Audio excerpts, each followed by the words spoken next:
নমস্কাৰ গ্ৰহণ কৰিব প্ৰথমতে মই আহি পাই গ'লো কি শিৱসাগৰ অসমৰ বুৰঞ্জীৰ সৈতে কেনেকুৱাকৈ পৰি আছে আপোনালোকে সকলোৱে জানে আৰু এতিয়া আপোনালোকক দেখুৱাব গৈ আছোঁ আহি প্ৰথমে টিকেট সংগ্ৰহ কৰিলোঁ আৰু আহিয়ে কি দেখিলোঁ ইয়াত দেখিছোঁ হিলৈ বৰটো এইবিলাক যে আমি শুনিছিলোঁ এই বস্তু দেখিছে এইটো কি সুন্দৰ কিমান এইটো লোহাৰে নিৰ্মিত আছিলে এই বস্তুটো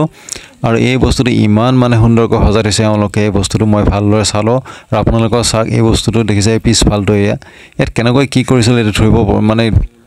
মানে সাধাৰণভাৱে চালে আমি বুজিব নোৱাৰোঁ এইটো আৰু এয়া হ'ল মানে খাৰ বাৰত ওলাই যোৱা অংশটো এই দেখিছে মুখখন কিমান বহল আছিল কেনেকুৱাকৈ কি কৰিছিল তেওঁলোকে আৰু লাহে লাহে আগুৱাই গ'লে সেই বিশেষ হেৰিটোলৈকে এটা বিশেষ আহোম শাসন কালৰ সৈতে জড়িত এক বিশেষ হেৰি এই ঘৰটো হয়তো আপোনালোকে ধৰিব পাৰিছে আৰু ইয়াত কেনেকুৱা কি আছে আপোনালোকে ভিতৰৰ সকলোবিলাক বস্তু দেখুৱাই যাব আপোনালোকে চাই থাকি আমি তলাতল ঘৰ পাই গ'লোঁ এতিয়া মানে আজিকত আহিছোঁ তলাতল ঘৰত আহিছোঁ আৰু তলাতল ঘৰ আপোনালোকে মই দেখুৱাম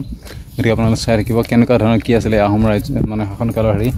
আহোম ৰজাসকলৰ সেই তলাতল ঘৰ ইয়াত কি কৰিছিল কি কৰা নাছিল সকলো দেখুৱাই গৈ আছোঁ আপোনালোকে চাই থাকিব গোটেইখিনি বস্তু একদম কিমান ডাঙৰ এতিয়া দেখিছেনে দেখিছে সেই অসমৰ সম্পদ অসমৰ গৌৰৱ হয় এইবিলাক গতিকে আপোনালোকে ভিডিঅ'টো শেষলৈকে চাব এই দেখিছেনে এইবিলাক চিৰি আছে প্ৰথমে যিকোনো এজন ব্যক্তিয়ে আহি সাধাৰণতে কি কৰিব এই চিৰিৰ ওপৰলৈ উঠি যাব অৰ্থাৎ এনেকুৱা এটা আৰ্হিত বনোৱা হৈছিল যাতে শত্ৰুপক্ষ আহিলে প্ৰথমে চিৰিৰ ওপৰলৈহে গুচি যায় আৰু দেখিছে এয়া ওপৰ ভাগে এইটো হ'ল তলাতল ঘৰ আহোম শাসন কালৰ বিশেষ এক হেৰি এয়া হ'ল কি আছিল এইটো তলাতল ঘৰ আৰু আপোনালোকে মই গোটেইখিনি এয়া তলাতল ঘৰ একদম ওপৰত আছোঁ মানে তলাতল ঘৰ যিটো মানে হেৰি আছে ওপৰৰ যিটো মানে হেৰি আছে সেইটোত আছোঁ এতিয়া বৰ্তমান দেখিছেনে কি সুন্দৰ কি একদম আটক ধুনীয়া কেনেকুৱাকৈ বনাইছিল তেওঁলোকে ইমান সুন্দৰকৈ ইমান কি টেকন'লজি লগাইছিল তেওঁলোকে ইয়াতে বাপৰে বহুত বেলেগ হেৰি লগাইছিলে তেওঁলোকে দেখিছে কিমান সুন্দৰ এখন ফিল্ডৰ নিচিনা হেৰি আছে ইয়াতে তেনেকুৱা এইবিলাক দেখিছে কেনেকুৱা সুন্দৰ আপোনালোকে মই গোটেইখিনি দেখুৱাম গতিকে আপোনালোকে চাই থাকক ভিডিঅ'টি দেখিছে আমি একদম ওপৰত আছোঁ এতিয়া মজা লাগিছে বহুত সুন্দৰ জেগা এয়া আমাৰ অসমৰ গৌৰৱ দেখিছে গৈ আছোঁ এতিয়া মই আৰু ওপৰলৈকে গৈ আছোঁ ইয়াত যিবিলাক ইটা বাপ কিমান বহল ইটা ব্যৱহাৰ কৰিছে তেওঁলোকে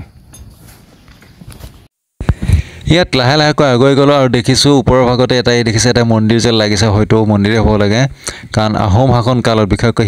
বিশেষকৈ আৰাধনা কৰা হৈছিল যিহেতু গতিকে এতিয়া ভিতৰলৈ চাম ইয়াতে হয়তো মন্দিৰৰ আৰ্হি যেন লাগিছে গতিকে মন্দিৰ হয়তো হ'ব পাৰে নে হয় নে নহয় ভিতৰলৈ গ'লে ভালদৰে গম পাম গতিকে আপোনালোকে চাই থাকক আহে মই ভিতৰলৈ সোমাই আহিলোঁ আৰু দেখিছে ইয়াত যিবিলাক হেৰি দেখিছোঁ যে এইটো এটা প্ৰাচীন মন্দিৰ হয় শিৱ মন্দিৰ আৰু মন্দিৰটোৰ কাষেৰে এইটো নামি যাব পৰা এটা ৰাস্তা আছে আৰু নামি গ'লোঁ আৰু গৈয়ে দেখিলোঁ এইবিলাক কথা এই কথাটোত বিশেষকৈ জনা যায় যে ইয়াত কি আছে মানে যিবিলাক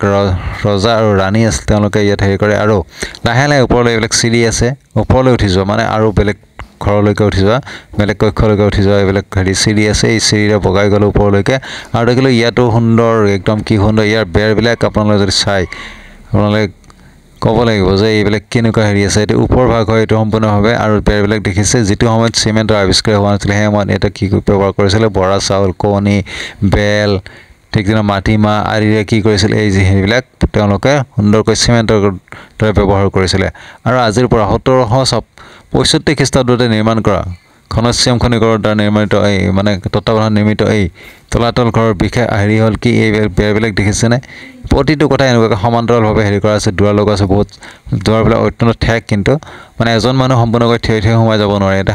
আপুনি যদি সোমাব লাগে বহুত কষ্ট কৰি হাউলি সোমাব লাগিব আৰু বেৰবিলাক ইমানে ডাঠ যে 5 পৰা 6 ফুট পৰ্যন্ত বেৰবিলাক ডাঠ আৰু প্ৰতিটো কথা দেখাত একে যেন লাগিলেও ইয়াৰ প্ৰতিটো কথাৰ বিশেষ মহত্ব আছে আৰু প্ৰতিটো কথাই বিশেষ কামৰ কাৰণে ব্যৱহাৰ কৰা হৈছিলে এইবিলাকক এইটো হ'ল তলাতল ঘৰৰ ছাইডৰ অংশ এইটো দেখিছে ইয়াৰ দুৱাৰবিলাক মুখ্য দুৱাৰবিলাক প্ৰায় দেখাত একে নিচিনাই লাগে আৰু ইয়াত তলাতল ঘৰতে থকা কথা গম পোৱা যায় সুৰংগৰ কথা আৰু এই সুৰংগ ইয়াত এতিয়া দেখিছে এইটো এটা সুৰংগ এনেকুৱা সুৰংগ 2-3টা আছিলে ইয়াতে হয় মানে বুৰঞ্জী হেৰি মতে আৰু মই আহি দেখাবলৈ এইটো সুৰংগ দেখিছে এইটো সুৰংগৰে বিভিন্ন স্থানলৈকে হেৰি যোগাযোগ হৈ আছিলে আৰু এইবিলাক হ'ল ইয়াৰ কাষৰ দৃশ্য ইয়াত জানিব পৰা মতে ইয়াৰ এই তলাতল ঘৰৰ তলতো 3টা মহলা আছিলে আৰু ছাইডত মানে কাঠেৰে নিৰ্মিত 4টাকৈ মহলা আছিলে যিবিলাক বৰ্তমান ধ্বংসৰ প্লেন হৈ গৈছে যদিও ইয়াৰ হেৰিবিলাক এতিয়াও কাষৰ হেৰিবিলাক দেখিছে খাৱনিবিলাকৰ তলত কাঠৰ শাল কাঠৰ হেৰিবিলাক পোৱা গৈছে আৰু ইয়াত বিভিন্ন ধৰণৰ ইটা পৰা ইটা এইবিলাকৰ উদ্ধাৰ হোৱা মানে তথ্য পোৱা গৈছে আৰু এই তলাতল ঘৰ দেখিছে কেনেকুৱা সুন্দৰ আৰ্হিৰে দেখিছে কিমান ডাঙৰ কিমান হেৰি এৰিয়া এইটো বাপ দেখিছে আপোনালোকে কেনেকুৱা প্ৰতিটো ৰুমৰ হেৰি কেনেকুৱা বেলেগ বেলেগ হেৰি আছে ইয়াতে জানিব পৰা মতে এই ৰাস্তাটো যদি আপুনি চিধা দেখিছে ৱালখন এইখানে যে সোমাই যায় আপুনি কি কৰিব ইয়াৰ পৰা হেৰাই যাব পাৰে গতিকে সেইকাৰণে ইয়াত প্ৰৱেশ নিষেধ কৰি দিয়া হৈছে বৰ্তমান আৰু এই তলাতল ঘৰ দেখিছে কেনেকুৱা কি সুন্দৰ আৰ্হিত কেনেকুৱা নিৰ্মাণ কৰিছিল এই তলাতল ঘৰ আৰু নিশ্চয় আপোনালোকে এই তলাতল ঘৰৰ ভিডিঅ'টো চাই ভাল পালে যদি ভাল লাগিছে লাইক কৰিব শ্বেয়াৰ কৰিব কমেণ্ট কৰিবলৈ নাপাহৰিব